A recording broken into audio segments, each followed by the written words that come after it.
Das ist ja alles schön und gut, aber glaube ich jetzt an die 5 biologischen Naturgesetze oder doch lieber an die etablierte Medizin mit ihren tausenden Ärzten, Milliarden Forschungsgeldern, Professoren, Lehrbüchern und Studien?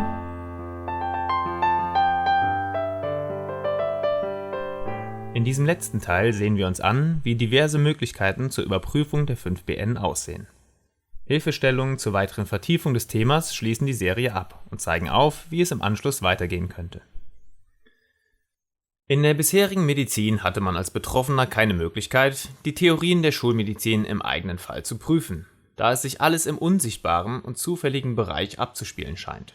Viren, Bakterien, Gene, nichts davon ist für uns ohne Forschung und groß angelegte Studien untersuchbar. Man kann zwar versuchsweise Personen mit Infektionen umarmen, Fußpilz mit der Hand berühren, über Jahre keine Zähne putzen oder im Winter mit kurzer Hose und T-Shirt durch den Schnee laufen. Eine anschließende Nichterkrankung reicht aber aufgrund der Vielzahl an Hypothesen der Medizin nicht aus, sie dadurch als widerlegt zu betrachten.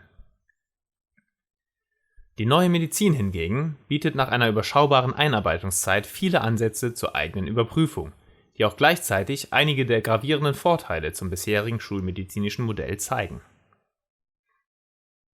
Bisher musste man sich mit Allergien häufig ein Leben lang abfinden oder langwierige Desensibilisierungsprozesse ausprobieren. Jetzt können Allergien meist von einem Moment zum nächsten aufgelöst werden, wenn sie gezielt auslösbar sind und der zugrunde liegende Konflikt gefunden wird. Bisher wurde man von unregelmäßig wiederkehrenden Symptomen überrascht und hat häufig mit Angst und der Einnahme von Medikamenten reagiert, da an einen chaotischen Prozess, ein Defekt oder mikroskopisch kleine Feinde geglaubt wurde. Jetzt können diese Symptome auf den Tag oder sogar die Stunde genau vorhergesagt werden, wenn der zugrunde liegende biologische Konflikt identifiziert wurde. Im zweiten Schritt können die wiederkehrenden Symptome dann häufig sogar ganz beendet werden. Bisher glaubte man, dass es mehr oder weniger Zufall sei, ob man erkrankt oder gesund bleibt. Eine spezifische Symptomvorhersage war unmöglich. Jetzt können die Symptome der konfliktgelösten Phase und der Epikrise vorhergesagt werden, wenn man ein bestimmtes Verhalten oder Symptom einer konfliktaktiven Phase bei sich oder anderen identifiziert.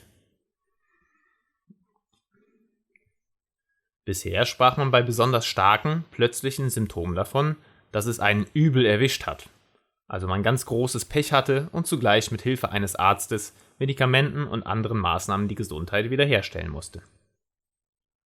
Jetzt kann man bei besonderen Symptomen der konfliktgelösten Phase, die man in der Form noch nie in seinem Leben hatte, gegenprüfen, ob der zugehörige spezifische Konflikt erstmalig vorhanden und kurz vor dem Auftreten der Symptome gelöst wurde. Auch kann bei einfachem Verlauf des sinnvollen biologischen Sonderprogramms die Dauer der Symptome vorhergesagt werden, ohne dass die Einnahme von Medikamenten oder die Hilfe fremder Personen nötig ist. Natürlich spricht auch weiterhin nichts dagegen, die Symptome mit Medikamenten oder anderen Hausmitteln zu lindern, bis das SBS durchgelaufen ist. Man versteht nun aber, dass die Medikamente nichts heilen oder irgendwelche Feinde bekämpfen, sondern dass es sich um Symptome eines Reparatur- bzw. Wiederherstellungsprozesses handelt, die durch die Maßnahmen gelindert oder verlangsamt werden. Bisher war es einfach Zufall, ob ein Symptom links, rechts oder beidseitig am Körper erscheint. Jetzt kann man bei jedem Symptom die Seitigkeit gegenprüfen und gegebenenfalls vorhersagen, da es nach den 5BN kein Zufall ist, ob ein Symptom links oder rechts auftritt. Für die Regeln der Seitigkeit siehe Verweis 6. Wenig Aussagekraft hat es hingegen, wenn man bei alltäglichen leichten Symptomen wie Schnupfen oder Husten rückwirkend den zugehörigen Konflikt benennen kann. Denn hier findet man wohl meistens mehrere passende Ereignisse. Das Symptom muss sich also durch seine Art oder Intensität stark von allem bisherigen abheben, je stärker oder spezieller, desto aussagekräftiger die Überprüfung.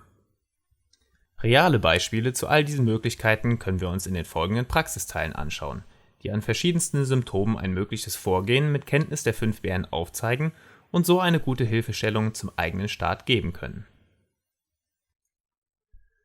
Natürlich bleiben auch in der neuen Medizin Dinge, die nicht jeder so einfach prüfen kann. Einfach weil man die entsprechende Krankheit nicht hat oder die technischen Daten wie ein Hirn-CT fehlen. Aber es reicht vollkommen aus, um mit der Zeit absolut sicher zu sein, dass das zugrunde liegende Modell weitgehend korrekt ist. auch wenn bestimmte Details nicht persönlich überprüfbar, gegebenenfalls noch falsch oder noch nicht entdeckt sein mögen. Natürlich ist es hilfreich, sich mit anderen zusammenzutun, um mit der Zeit ein gemeinsames Erfahrungsarchiv aufzubauen. Du hast nun in einer Stunde einen ersten groben Überblick über die neue Medizin und die 5 biologischen Naturgesetze erhalten.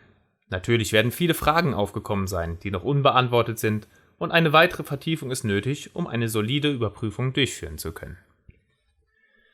So wurden einige Dinge vereinfacht dargestellt, andere Themen aus Sichtweise der 5BN noch gar nicht angesprochen, wie zum Beispiel der Einfluss der Händigkeit auf die Körperseite der Symptome, verschiedenste Psychosen, Folgekonflikte statt Metastasentheorie, Ansteckungslaube und Impfungen, das 4. biologische Naturgesetz zu der Rolle der Pilze, Bakterien und Viren, die Schienen im Moment des Konfliktempfindens, das äußere und innere Hautschema im Ektoderm, das detaillierte Verhalten der Gewebstypen im Rahmen der Zweiphasigkeit, Zusammenwirken gleichzeitig ablaufender Sonderprogramme, die Regeln der Waage in den Revierbereichen, die verschiedenen Sonderprogramme im Detail, Medikamenteneinflüsse auf den SBS-Verlauf, die 6 Qualitäten des Entoderm und die Gehirnebene mit den Hamerschen Herden. Auch bieten sich nach Kenntnis der Grundlagen so viele spannende Themen zur Vertiefung an, wie die Haut, Schmerzen, das Herz, Fruchtbarkeit und unerfüllter Kinderwunsch, Schwangerschaft und Geburt, Übergewicht, Blutdruck, Depressionen, Sinnesorgane, Verdauung, Nieren, Menstruation und viele, viele mehr. Für alle diese Themen verweise ich auf andere Quellen, die sich nun zur Vertiefung an das neu erworbene Grundwissen hervorragend anbieten. Ein letzter Hinweis noch. Je nach Literatur sind für die Phasen und markanten Punkte der 2 Phasen eines SBS unterschiedliche Bezeichnungen gebräuchlich. Statt biologischer Konflikt wird auch DHS oder Konfliktschock verwendet. Statt konfliktaktiver Phase auch die Kurzform CA-Phase, aktive oder Stressphase. Und statt konfliktgelöster Phase PCL-Phase, wobei PCL-A den Bereich vor der epileptoiden Krise und PCL-B den Bereich danach kennzeichnet.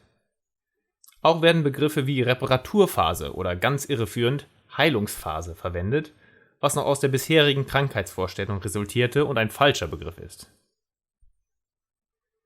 Die epileptoide Krise wird auch kurz als Epikrise bezeichnet und mit EK abgekürzt. Damit steht der weiteren Recherche nun nichts mehr im Wege. Vielen Dank fürs Zuhören und für dein Interesse an dem Thema.